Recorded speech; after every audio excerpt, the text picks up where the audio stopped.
तो बेटा आप सभी लोगों को इस वायरस के बारे में बताऊंगा। ये वायरस काफी ज्यादा डेवलप हो रहा है, काफी ज्यादा फैल रहा है, और इस वायरस के आपको कैसे बचना है, किन चीजों का आपको ध्यान रखना है, सारी चीजें अवेयरनेस के लिए इस वीडियो में रहने वाली हैं। क्लियर है? आज का वीडियो इसी पूरे टॉपिक के ऊपर होने वाला है। हेलो गाइस, मेरा नाम है अनुभव उपाध्याय, मैं आप सभी का स्वागत करता हूं अनअकैडमी नीट के इस चैनल पर।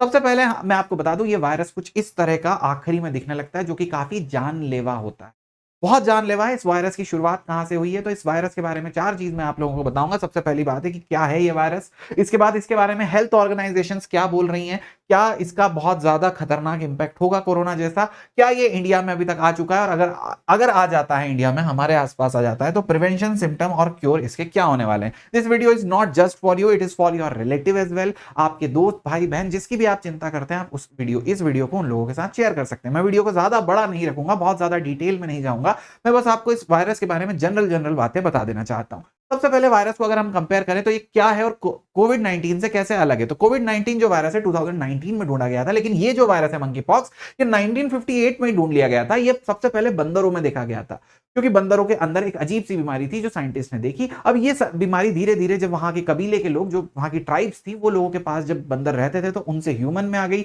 और उस कबीले के लोग बहुत तेजी से मरने लग गए। अब इस वायरस के बाद खास बात यह है कि ये डबल स्टैंडर्ड डीएनए का है, और जो कोविड 19 था सिंगल स्टैंडर्ड डीएनए का था।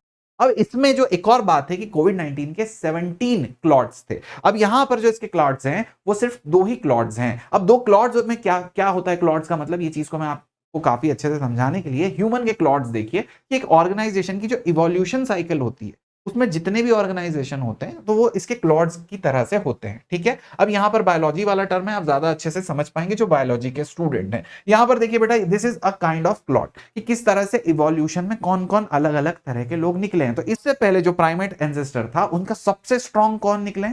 ह्यूमन निकले। सबसे स्ट्रॉन्ग भैया यहां पर जो इनका डिसेंडेंट आया है वो ह्यूमन आए।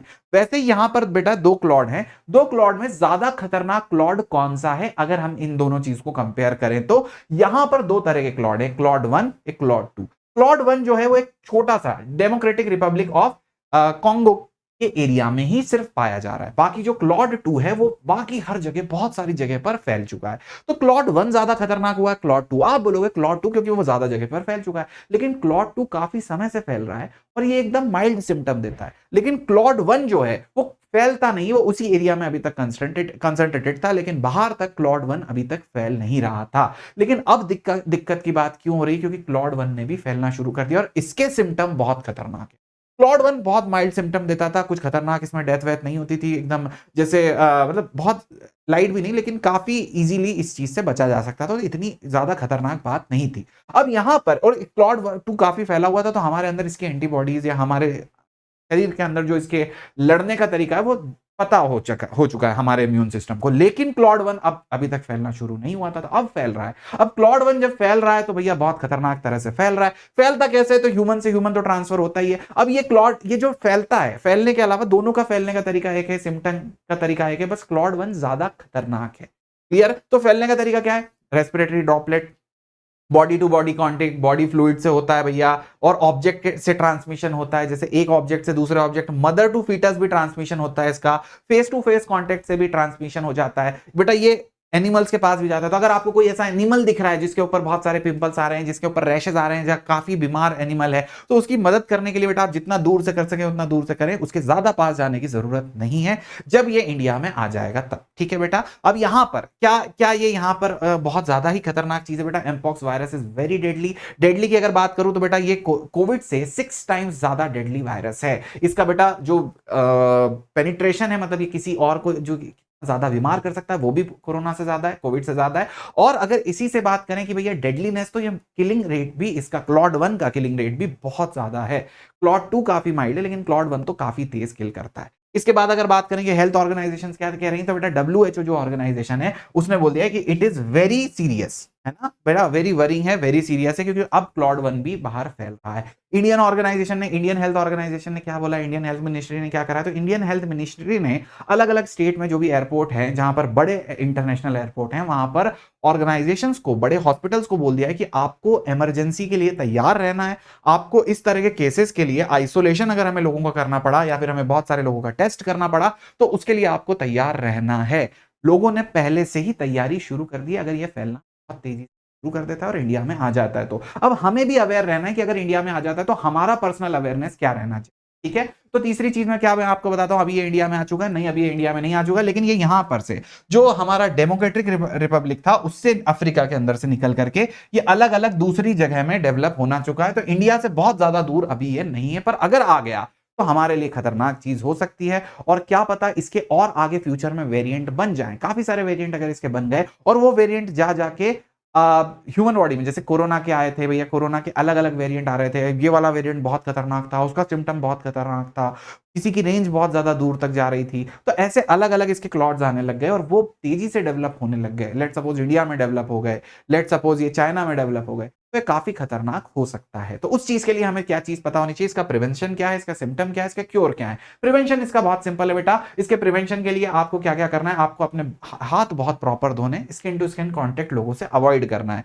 ठीक है? तो मैं आपको फिर से बता देता हूँ, wash your hand with soap very often, अच्छे जैसे कोरोना में आप धोते थे। Talk to health care provider about the risk of getting monkeypox. तो आपको बेटा मंकी पॉक्स का जो भी रिस्क है, वो रिस्क आप लोगों को, एक मिनट राइट हैंड की आदत है, तो मंकी पॉक्स का जो भी रिस्क है, वो रिस्क आप लोगों को क्या करना है बेटा, उसके बारे में जानते रहना है। क्योंकि नए-नए अगर प्लॉट्स आते गए, नया-नया वेरिएंट आता गया, अगर ये हमारे इकोसिस्टम में आ गया, फिर ये कैसा बिहेव कर रहा है, इसके बारे में आपको अपडेट लेते रहना है कि भाई ये ज़्यादा फैल तो नहीं रहा है। आपको अवेयर रहना है कि किस तरह से हो रहा है, क्या इसका नया वेरिएंट आया वो हमारे लिए खतरनाक हो सकता है, उसका वो अपडेट आपको रखनी है। क्लियर है? इसके बाद भैया आपको ना स्किन टू स्किन कॉन्टैक्ट तो नहीं करना है किसी भी एनिमल से जिसके पास रैशेज़ है।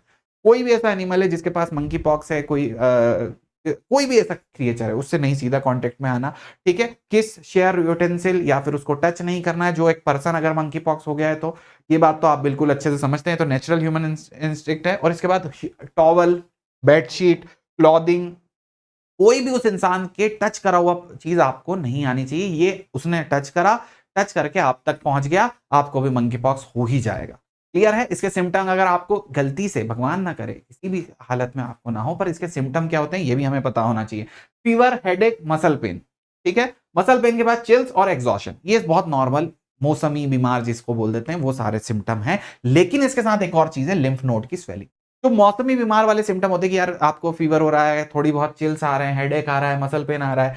लेकिन इसके बाद आपके जो लिम्फ नोड होते हैं, ये वाले नोड, इनमें थोड़ी-सी स्वेलिंग आ जाएगी। तो स्वेलन लिम्फ नोड जो हैं, ये इसका बहुत कैची वाला फीचर है कि भैया ये सारी चीज़ आपने पकड़ ली। इसके बाद अगर लिम्फ नोड भी है तो एक बार ज़रूर चेक कराएँ। डेफ़िनेटली जाएँ, अपने आप को सबसे पहले आइसोलेट कर लें अपने परिवार से। ऐसी कोई भी चीज़ आपको नोटिस हो रही है तो उसको मैं घरेलू ट्रीटमेंट के अंदर ना उलझें, अदरवाइज़ फिर बातें यहाँ तक चली गई तो बहुत खतरनाक हो जाएगा। इस तरह के रैशेज़ आएँगे पहले, ठीक है? जैसे मच्छर काट लेता है, चींटी काट लेती है, दैट उस टाइप का रैशेज़ आएगा। फिर इस तरह के लीजन्स जो हैं वो पिंपल्स टाइप बड़ी चीज़ें आना शुरू हो जाएँगी, जो कि फिर बहुत डेडली स्टेट आ जाती है। क्या इसका कोई क्योर अवेलेबल है? इसका डेफिनिटली क्योर अवेलेबल है। आप गूगल पे देखेंगे तो भैया लोग तो बोलेंगे कोई इतना खतरनाक क्योर की ज़रूरत नहीं है, अपने आप ही ठीक हो जाता है, दैट इज़ क्लॉट 2। लेकिन क्लॉट 1 के लिए आपको क्योर की ज़रूरत होगी, वैक्सीन की ज़रूरत होगी और वो वैक्सीन आपके पास अवेलेबल है। ये बेटा स्मॉल पॉक्स और मंकी पॉक्स के लिए सेम टाइप की जो वैक्सीन है वो अवेलेबल है और इसका काफ़ी इफेक्टिव होती है ये। और जैसे अगर अलग-अलग रीजन में डेवलप होता है तो अलग-अलग तरह की वैक्सीन और गवर्नमेंट्स बनाना शुरू कर दें। तो आपको ज़्यादा चिंता की ज़रूरत नहीं है। बस इट्स एन अवेयरनेस वीडियो ताकि पहले से आप लोगों को बता दिया जाए, आप इस चीज़ पे अभी नज़र रखते हुए चलें। क्लियर है? घबराना नहीं, फड़फड़ाना नहीं। दूसरे तरह के वीडियोज़ भी आप लोगों को देखने को मिलेंगे। आई होप ये चीज़ आपको बहुत अच्छे से क्लियर होगी और अगर आप घर पर ही रह कर के पढ़ना चाहते हैं, कहीं नहीं जाना चाहते तो online education is the best thing. आप अगर इसी चीज़ में जाएँ तो हमारे साथ यूट्यूब पे क्लासेस लगाना शुरू